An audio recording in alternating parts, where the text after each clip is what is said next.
Let's now pick up our lesson discussing Lewis dot structures and getting a little more practice in drawing them.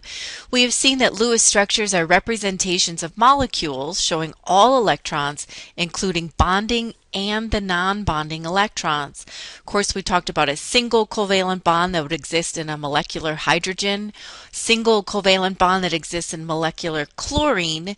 Notice here I have 1, 2, 3 non-bonding pairs of electrons on the chlorine on each one. So it's very important that we represent bonding and non-bonding pair, even if you feel that you don't want to draw all those extra dots. They are mandatory for a complete and correct structure.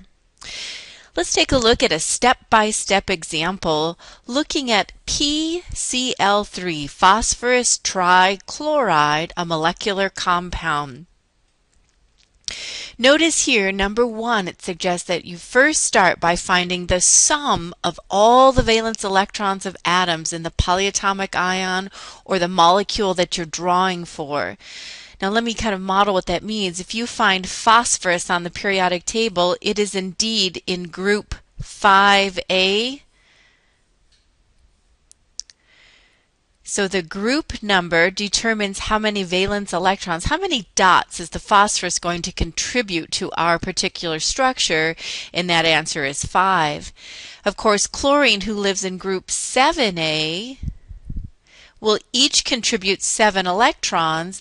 7 times 3 gives us 21 altogether, so the total number of dots we are going to be able to work with is 26, no more, no less. If you are working for a polyatomic ion and it's a negative ion, you want to add electrons for each of the negative charge. Remember that to become a negative ion, you've gained electrons. So add an electron to the sum if it's negative. And if it's a cation, such as ammonium, NH4 with its +1 charge, if it's +1, you want to subtract the number of electrons by 1. So let's just model. Let's say I have a sulfate, SO4 -2. Sulfur, who lives in group 6A, contributes 6. Oxygen, who lives in group 6A, contributes 6, but there's 4 of them. So we could see 24 plus 6 would give us 30 valence electrons. But now sulfate is a polyatomic ion carrying a -2 charge. So therefore we know that we get extra 2 electrons. We're going to work for 32 dots in a sulfate polyatomic ion. We must have 32 dots, no more, no less, for a correct structure. Again, thinking along the same examples of ammonium, a polyatomic ion, nitrogen would contribute 5 coming from its group 5A. Hydrogen each would donate 1 electron, so we'd have 4 times 1. So right now we're at 9 valence electrons, but notice that it's a +1 charge, meaning that it actually lost an electron. So you'd have 8 dots by the time you're done arranging for the ammonium ion. Negative ions add, and positive ions subtract. If it is a neutral molecule, it's simply the number of valence electrons will indicate the number of dots that we have to work with. PCl3, our example, will have a total of 26 dots by the time we're done. So step 1, count how many dots you have to work with to create your structure. Step number 2, place the least electronegative atom as the central atom and connect everybody back to it. Never pick hydrogen as your electronegative element. Hydrogen will never be your central atom. Notice that phosphorus is the least electronegative element between phosphorus and chlorine. Phosphorus will be placed in the center. Connect with solid lines each one of those chlorines back to the central atom. Now, what we've done so far is used single bonds to connect each of those chlorines back to the central atom phosphorus. Now remember electronegativity? Who's the furthest away from fluorine? That's truly how we're going to decide that. And if you were considering this chart I gave you earlier, here is the phosphorus right here at 2.1. Chlorine is 3.0. Of course, phosphorus being the least electronegative will go back into the central atom. The furthest away from chlorine will determine that for us. So with this example, it's probably quite common sense to place the atom that you have just one of and connect back to it, but sometimes we really do have to make a decision if we have more than one element that is a singlet. So now what have we done? We've connected back to the central atom and created these single bonds. How many electrons did we use? Well, we used 1, 2, 3, 4, 5, 6. Each one of those solid lines representing a shared pair of electrons. So notice what we're doing to keep track of the electrons. We started with 26. We used 6 to create the 3 single bonds. We're down to 20. 20 dots left to place. Step 2, take the least electronegative element and place all of the other elements around it, attaching back to it to create single bonds. Step 3, fill the octets of the outer atoms first. Very important to do this first. So what we've done here, all the outer atoms are going to fill their octet. 2, 4, 6, 8, 10, 12, 14, 16, 18 electrons were now used. And you can see what we're doing now. We ended with 20 on the last step. 18 more have been used to fill the octet of the outer atoms. Filling the octet of the outer atoms left a remainder of 2 electrons yet to be placed. Step 3, fill the octets of everybody but the center atom. And now we can clearly see step 4, fill the octet of the central atom with the remaining 2 electrons, and you can see where they were placed right here. So now we have 0 electrons left, and everybody has an octet, the so desired number 8 dots around it. Phosphorus has 1, 2, 3, 4, 5, 6, 7, 8. Chlorides each with those same 8 as well. We have 3 on the central atom, which is phosphorus. We have 3 bonded and 1 unbonded pair of electrons. Unbonded, that didn't come out very neat. Let me try that again. So sorry. Unbonded. Alrighty, so this is, I'm just kind of stressing a little bit for a future lesson when we talk about molecular geometry. The 1 unbonded pair with the 3 bonded pair on the central atom will help keep track of the molecular geometry. What does this molecule look like in a 3-dimensional array? So we started with a quite simple molecule, phosphorus in the center, connecting to the 3 chlorines, each of them now with 8 electrons. Step 4, fill the octet of the central atom with any remaining electrons. But what about, as in step 5, if you kind of flip your page over now, if you run out of electrons before the central atom has an octet, what are we to do? Well, the answer is, that's how you know that multiple bonds will be necessary. Sometimes we're going to need to form a double or a triple bond. Now let's walk through a molecule kind of step by step and see what they're referring to. And I'm going to just kind of go down and extend my page and start fresh with you. Suppose we had to draw a molecule, for a molecule of HCN. First of all, who are we knowing to place in the center between H, between C, and between N without peeking? Let's suppose we didn't show the molecule here, but remember the rule says you want to pick the least electronegative element. And so that's where that chart comes in handy that we had provided for us as a test-taking tool. HCN, never pick an H as a central atom, rule 1. Carbon of 2.5, see it? And nitrogen 3.0. Who's the least electronegative element that is not hydrogen Well, it's carbon. So here's an example where I have 3 singlets. You know, HCN, I only have one of each of those, and yet how do I know who to place in the center? Well, it has to be the least electronegative, which ended up to be carbon. So let's count our dots. We have 1 coming from hydrogen, group 1A.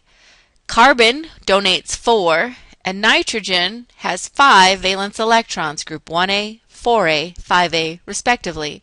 So we have 10 dots, no more, no less, when we begin. It says always start with a central atom, the least electronegative, that is not H, so that's our carbon. We start with a single bond to each of the others and keep track of what we've used. We started with 10, and we used 1, 2, 3, 4 to create 2 single bonds. We have 6 left. Well, now keep in mind, hydrogen is done. It is a noble gas arrangement like helium, so I will not be placing any more dots around hydrogen. However, our next task said place the remaining 6 on everybody who's not the central atom, which is the nitrogen. Excuse me. When I do this, I've used up all of my dots. However, I don't have any dots left to place on the carbon. And this is my clue that we're going to need a multiple bond, a double or a triple bond. Carbon must have 8. Hydrogen's done, it must have 2, and nitrogen must have 8. So right now carbon only has 4, although nitrogen has 8. We're not done yet because right now we're only at 4. Well, this is where we said we know that we need multiple bonds. These 2 electrons that are lone pairs, I'm going to erase from the nitrogen, and these 2 electrons that were lone pairs, I'm going to erase from the nitrogen, and I need to place those in as a triple bond to get the carbon to 8. 2, 4, 6, 8. 2, 4, 6, 8 on the nitrogen and 2 on the hydrogen. We've obeyed the octet rule for all atoms. So I ran out of dots. Carbon was not satisfied. That's my knowledge clue that I need to put a double bond if I'm not done yet, or a triple bond as in this example, to create the octet.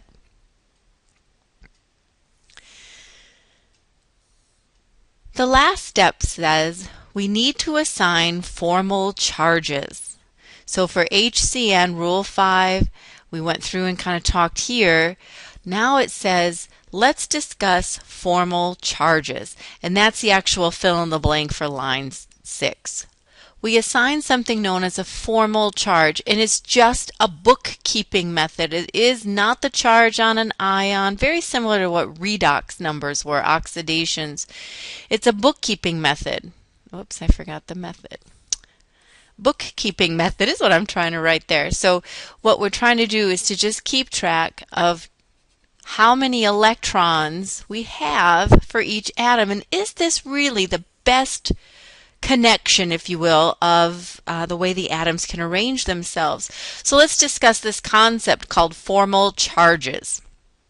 Kind of a big topic, actually. Let's kind of go slow through this because this can be tricky at first, but we're going to need additional practices and then it will click for you. It says for each atom, count the number of electrons in lone pairs and half the electrons it shares with other atoms. So to me what that means, half the electrons it shares with other atoms, I count that as half of any bond.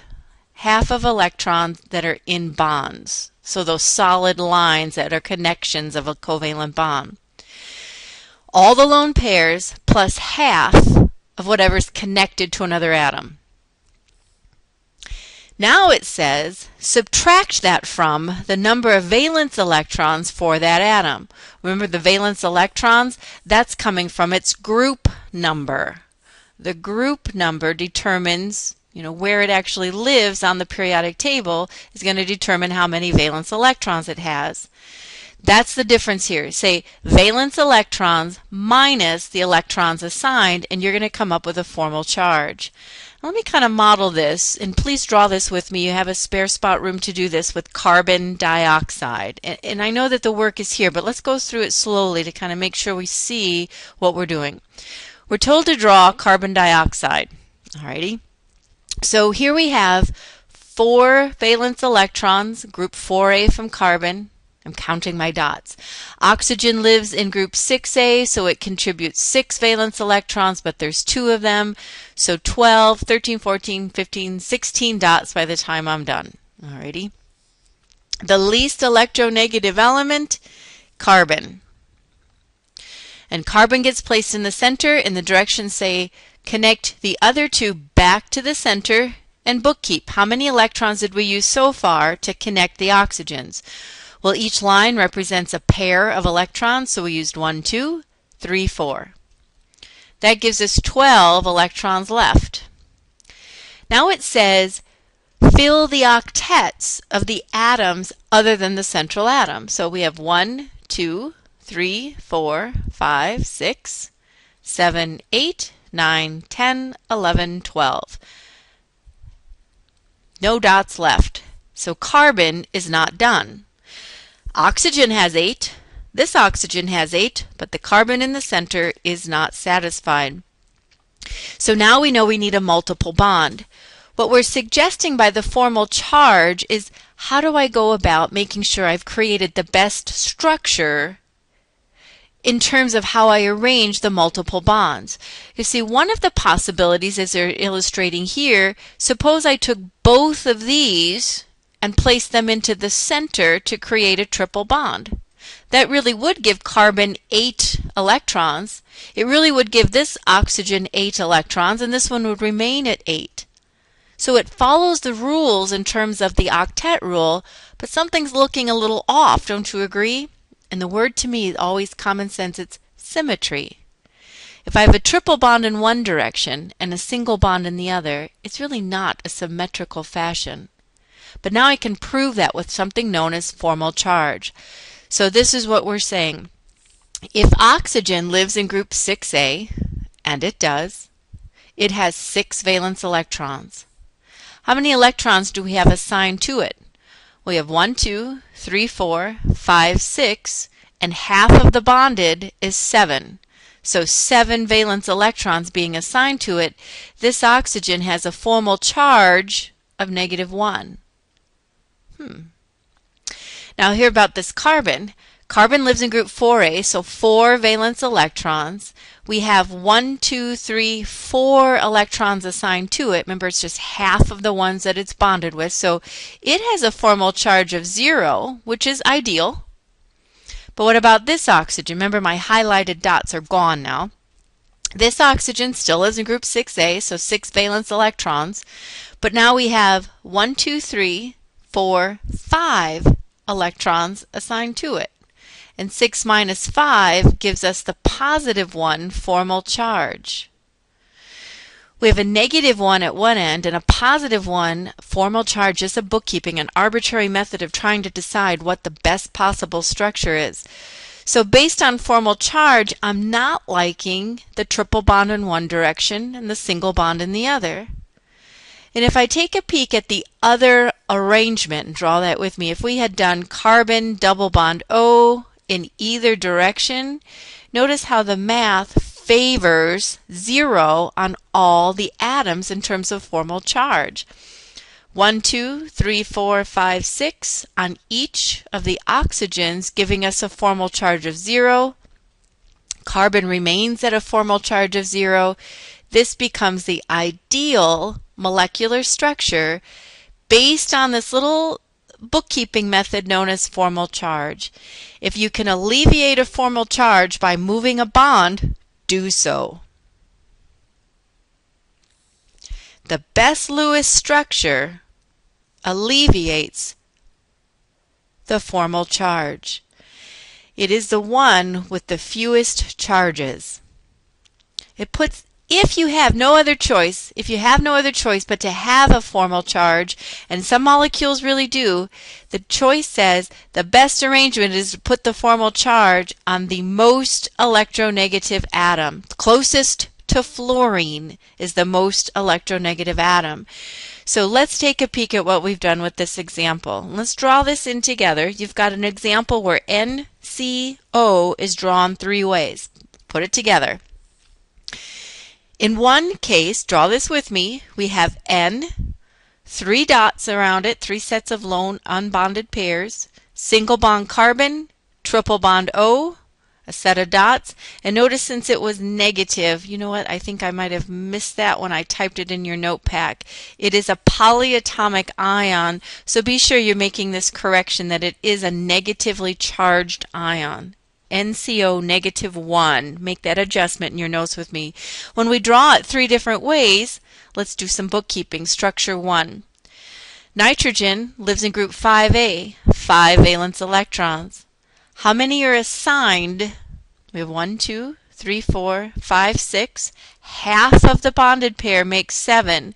So right now nitrogen is at a -2 for formal charge. Carbon lives in group 4A. There's 1, 2, 3, 4 assigned to it, so this is a 0. Oxygen lives in group 6A. How many are assigned to it? 1, 2, 3, 4, 5. So this ends up to be a +1 formal charge. All right, so choice 1 so far. We have N, C, triple bond O. The only one without formal charges is carbon. Knowing that oxygen is more electronegative, isn't it closer to fluorine? We really aren't happy with this because what this rule said is make sure that if you have a formal charge, it has to be on the more electronegative atom. This is not. The positive is on the oxygen, the negative is on the nitrogen, so it's breaking that rule. Let's take a peek at number 2 choice. Nitrogen still lives in group 5A. 1, 2, 3, 4, 5, 6 electrons assigned to it. So I've got the formal charge down by 1. It's now at a -1. Carbon still at a 0 formal charge. And what's happened to the oxygen? We have 1, 2, 3, 4, 5, 6 assigned to it. So it's at a formal charge of 0. And the -1 there is because we're in a bracket because it's a polyatomic ion, has an extra electron in there. So far, we did help the oxygen come down 1. The nitrogen went down 1, except the negative charge is not on the most electronegative element. So I'm still not liking this possible correct answer in terms of octet rule. Finally, let's take a peek here. Nitrogen, group 5A, 5 valence electrons. It has 1, 2, and half of the bonded pair, so 3, 4, 5. 0 becomes its formal charge. Carbon, group 4A, still has 4 dots assigned to it, so half of each one of these lines is a dot, so it's 0 formal charge. And now look, oxygen at 6, 1, 2, 3, 4, 5, 6, 7 is assigned to it. And now I can see oxygen has a -1 formal charge, which happens to match the overall charge of the polyatomic ion, which you'll notice will always happen when you draw a structure correctly. The formal charge will actually indicate the charge on the polyatomic ion. So here is our best choice. We arranged a triple bond between the N and the C, brought their formal charges to 0, and oxygen was left with a formal charge of -1. It is the most electronegative element, so we needed it to be the most negative in our formal charge assignment. So here is our best structure of 3 possible arrangements following the octet rule. The use of formal charge is often used to determine the best structure when there's more than one possible way to arrange those atoms. Keep in mind, formal charge is just a bookkeeping method to determine the best Lewis structure that alleviates the most formal charge, and if one is necessary, make sure it's negative on the most electronegative element.